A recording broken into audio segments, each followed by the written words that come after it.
This is Ichorous. It was an entry to the 2024 Boss Rush Game Jam, and even after beating the game, I couldn't put it down. It became his new obsession for an entire weekend. I've attributed the success of this game to 4 key factors. It doesn't take long to notice that this game is just oozing with style. Even in the title screen, you start the game by signing your name and dripping red blood. And as cool as that is, it's no cheap gimmick. With only a month to make a game, this team decided to put the juice of the game in the areas that it mattered the most. And they're letting you know up front that it's going to be the blood.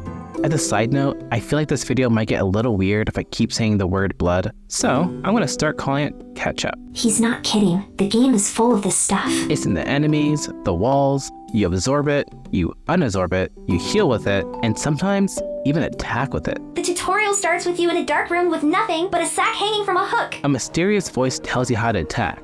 And when you do, what looks like ketchup starts to burst out from the sack. This dark, monochromatic room immediately gets splashes of bright, saturated color as the ketchup splashes on the floors, walls, and ceilings. As gory as all this might sound, this game is trying to send a message, and that message is to hit things. And to keep hitting and hitting until the room is painted red.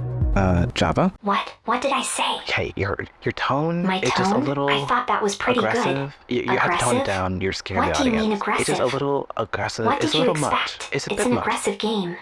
Before we continue, let's take a step back. Right before hitting the sack, did you notice how simple this screen is? Now that you mention it, there's only 3 main elements here. The walls, the player, and the sack. Exactly. Even the background is pitch black. This gives you nothing else to focus on or to be distracted by. By creating no new art, the developers could have easily stretched out this room and offer a bit of exploration and build up some tension, but they chose not to do that. These are developers who are laser focused on the core of their game. So much so that they make sure you have all the information you need on one screen. Oh, I get it! There's nothing here to do besides hitting the sack. So hitting the sack must be designed to be as satisfying as possible to make this work. Exactly. Art and gameplay goes hand in hand. The art helps you to know what to focus on so that the gameplay can work its magic. And the other rooms in this game carry a similar philosophy. The backgrounds are made darker so that the characters and enemies will easily contrast against it. Your eyes never get lost on what you're supposed to look at on the screen. The contrast creates clarity. Here's a great example of gameplay and art's complementary relationship. This is the first boss of the game. Hitting this enemy pushes the player back slightly. And as we learned earlier from the sack,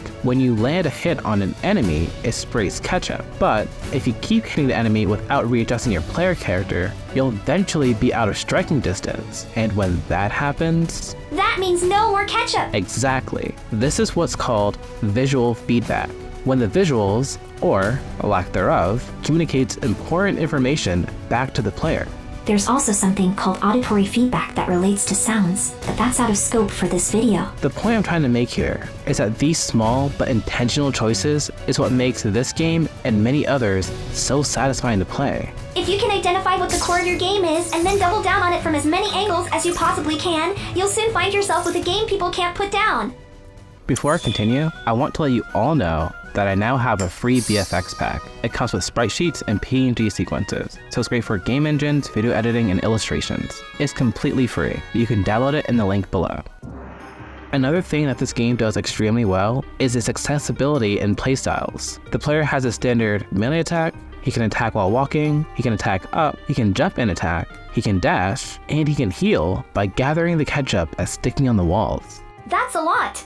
Now, don't get me wrong, options are great, but sometimes being forced to use options you're not comfortable with can lead to a player getting stuck if there's only one solution to progress. CC is not a keyboard and mouse type of gamer. I personally prefer controllers, so I was a little worried going in, but I'm happy to say that I could play the game mostly grounded with only forward-facing melee attacks and still beat the game. It was a bit challenging. But the right amount of challenging. At no point did I feel the game was punishing me for being bad at keyboard controls, and being able to play the game with a playstyle that I felt I could handle on keyboard allowed me to slowly improve my proficiency with keyboard controls, to the point that I started to incorporate the other skills that were available to me, like the dash.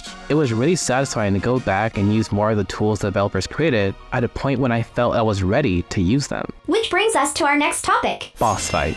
The difficulty curve on these boss fights was very well done. I know a lot of developers fall in the trap of making the first boss or encounter too difficult, and I'm guilty of this as well. But it's important to give your players an opportunity to get comfortable with your controls. A lot of times, a boss you may think is too easy as a developer is still too hard for a first-time player. A big reason for this is because developers are too familiar with the mechanics of their own game. The game is literally tailor-made to their own personal preferences. But this was not a problem in this game at all. Some people might feel the first boss was too easy, but I thought it was perfect. It gave you plenty of time to play around, make mistakes, and figure out the controls. And the attack patterns were very well telegraphed. Yeah, and actually all the bosses were. I don't want to spoil the game too much, so we'll only talk about one more boss. Are you going to talk about Eyeball Head? Yeah, that's not his official name, but it'll do for now. Eyeball Head, as a follow-up to the first boss, was the perfect step up. It took everything you learned in the first fight and slowly asked you to incorporate new skills. In the first boss fight, you can beat it completely grounded, but this boss has 3 phases, and each phase asks you to do slightly different things.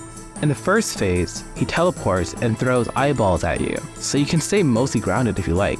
But this other phase will ask you to jump every once in a while to avoid the attack. And his last phase speeds up the pace of the fight, asking you to keep up with it. The reason this is so cool is because the phases act almost like separate boss fights in one. If you die, you'll start back from the beginning of the game, but it helps reinforce what you learned in the first boss fight and in the first phase of the second boss fight. If you get comfortable enough with jumping, the final challenge is to put everything you learned together and just do it faster. Through repetition and increasing the tempo, the developers are making sure that you are more and more accustomed to the game's controls. Like some sort of hack-and-slash rhythm game. That's a great point. Some of the most satisfying games are the ones that can get you into flow, and getting you in the rhythm of attacking, weaving in and out, and jumping to avoid attack, when done right, can put you in the ideal flow state. And that was only able to be accomplished because of that smooth difficulty curve. Speaking of rhythm game, just listen to this music.